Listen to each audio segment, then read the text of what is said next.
Hari ini, kami akan memberikan tips memelihara ikan dalam akuarium serta seni menghiasnya.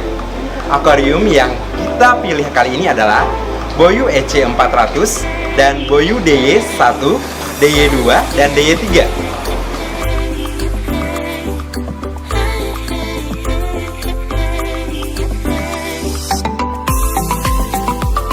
Akuarium Boyu ini terbuat dari kaca dan dilengkapi dengan filter internal, di mana berfungsi untuk menjaga kualitas kejernihan air.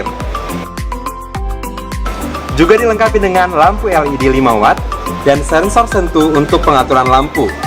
Ada 3 pilihan warna dan juga dimmer pada lampu.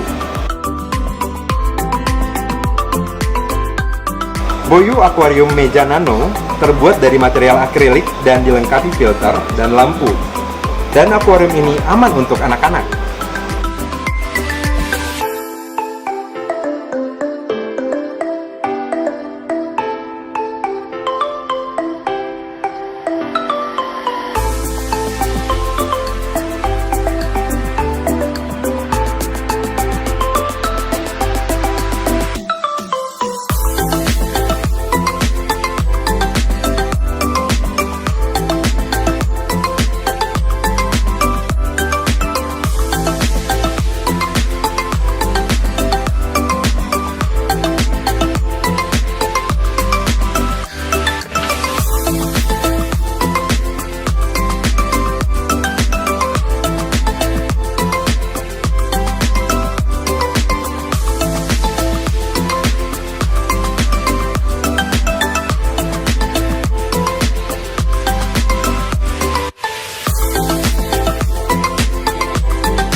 Nah, hobi tak selalu harus mahal, juga tidak harus memiliki ruangan yang luas. Memelihara ikan dalam akuarium bisa menjadi pilihan. Mari memulai hobi bersama-sama. Akuarium, perlengkapan menghias, dan ikan-ikan cantik ini bisa didapatkan di ACE terdekat. Follow terus Instagram ACE Indonesia.